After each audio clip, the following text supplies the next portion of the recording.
Hi guys, this is O-Level Chemistry, paper 12, November 2018, question 21. The carbonate, chloride, and sulfate of a metal are all soluble in water. What is this metal? Okay, so the first thing is if the carbonate, chloride, and sulfate are all soluble of the same metal, that means this metal must belong to group 1. So the choices are barium, barium belongs to group 2. Calcium, calcium belongs to group 2. Potassium belongs to group 1. And silver is a transition metal. So the only metal here is potassium that belongs to group 1, making option C the correct option for this question. Question 22. Which fertilizer contains the highest percentage of nitrogen by mass? Ammonium nitrate, the formula mass is 80, and there are two nitrogen atoms. So this would be 14 times 2 is 28 divided by 80 into 100, giving us a percentage of 35%. For ammonium phosphate, there are three nitrogen atoms. So 14 into 3 is 42 upon the formula mass, which is 149, and this would be multiplied by 100, giving us a percentage value of 28.19%. For the third one, ammonium sulfate, we have got two nitrogen atoms, so 28 upon the formula mass of 132 into 100, giving us a percentage of 21.21%. And the last one, potassium nitrate, has got a single nitrogen atom, so 14 upon 101 into 100, giving us a percentage of 13.86%. So, which has the highest percentage of nitrogen by mass? The highest percentage here is 35%, making option A the correct option for this question.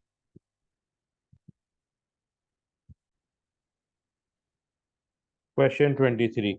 Which set of condition is used in the contact process? So, the contact process has a temperature of 450 degrees Celsius, a pressure between 2 to 8 atmospheres, and the catalyst V2O5, vanadium 5 oxide. So these need to be remembered. So now let's select the correct option. 450. So options C and D have 450. A and B have been eliminated.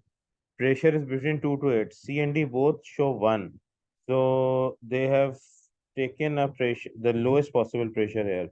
So pressure will not be the one deciding the correct option, it will be the catalyst. So option C has iron present, which is incorrect, and option D has V2O5 present, which is correct. So this makes option D the correct option for this question. Question 24. The diagram shows part of the periodic table. Which two letters represent elements that can react together to form covalent compounds? Now, W is in group 2, it is a metal. X is in the D block, so it is a transition metal. And Y and Z are in the P block, so they are non-metals. And we know that covalent compounds are formed by non-metals. So it would be Y and Z. So the correct option for this question is option D.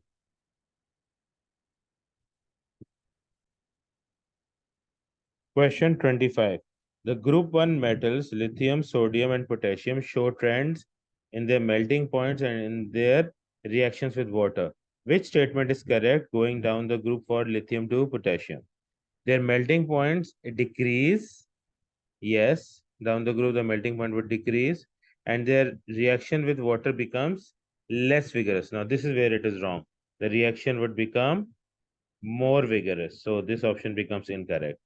Next, the melting point decreases, yes, and the reaction with water becomes more vigorous, yes. So this should be the correct option. Next, their melting points increase, no, the melting point would decrease, and the reaction with water would become less vigorous, no, this would become more vigorous. So this is incorrect. And next, their melting points would increase, No, the melting point decreases. And the reaction of water becomes more vigorous. Yes, it would become more vigorous. But because the melting point is wrong, so this option also becomes incorrect, making option B the correct option for this question.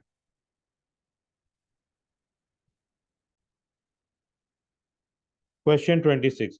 From their position in the periodic table, which properties would you expect the elements vanadium, chromium, and cobalt to have? So their position in the periodic table is that they are transition metals. So now the properties. Variable oxidation state is a property of transition elements. Yes. Colored compounds is a property of transition elements. Yes. Having high melting points is a property of transition metals. Yes. So all three properties would belong to vanadium, chromium, and cobalt, which are transition elements. So this makes option A the correct option for this question. Question 27. The diagram shows the structure of an alloy. Which statement about alloys is correct? Alloy can only be formed by mixing copper or iron with other metals? No. We've got mixture of copper and zinc, which forms brass. We've got mixtures of copper and tin, which forms bronze. High carbon steel alloys are soft and easily shaped. High carbon steel are hard, they're not soft. In an alloy, there is attraction between positive ions and a sea of electrons. Yes, because alloys are also metals. So metals have an attraction between the positive ions and the sea of electrons. And the alloy brass has a chemical formula? No, it is a mixture of two different metals, copper and zinc. It is not chemical composition, so it does not have a chemical formula. It is just a mixture. So this makes option C the correct option for this question. Question 28. Which pair of reagents will undergo a displacement reaction? Okay, so now they have metals placed in a aqueous solution of some ionic salt. So the only one in which a reaction would take place, a displacement reaction would take place, is if the metal being placed into the solution will be more reactive than the metal ion present in the salt. So in the case of A, silver is placed in copper sulfate. Silver is less reactive than copper, so this reaction will not happen. In B, we have copper placed in a solution of magnesium sulfate. Copper is less reactive than magnesium, so this reaction will not happen. In C, we have got magnesium placed in calcium sulfate. Magnesium is less reactive than calcium, so this reaction will not happen. In D, we have got zinc placed in a solution of copper sulfate. Zinc is more reactive than copper, so zinc will displace copper in copper sulfate, depositing copper as a metal and forming zinc sulfate in the process. So this makes option D the correct option for this question.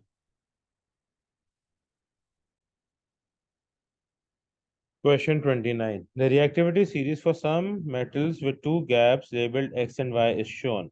So most reactive to less reactive. Potassium, sodium, calcium, magnesium, aluminum, zinc, iron, lead, hydrogen, copper, silver, gold. So this is the reactivity series which needs to be remembered.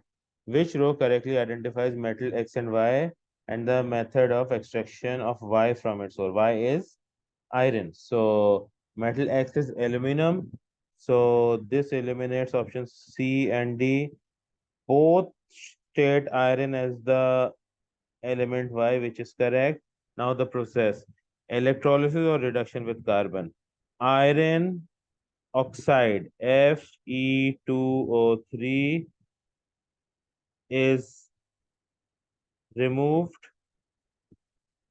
from its salt by reducing with carbon. So this produces iron solid or iron metal and carbon dioxide gas. So this is not a balanced equation, this is just showing what is happening. So electrolysis is incorrect, reduction with carbon is correct, making option B the correct option for this question.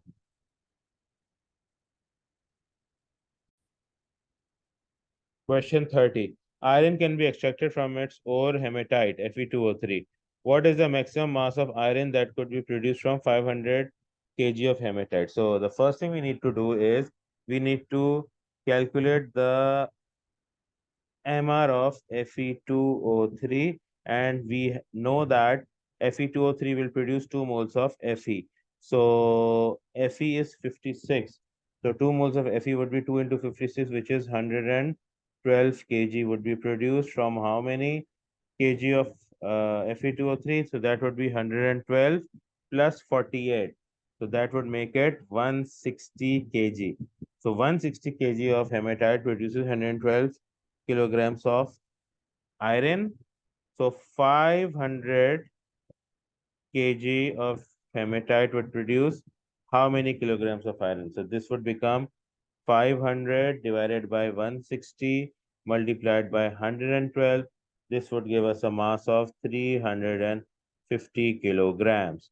So this makes option C the correct option for this question.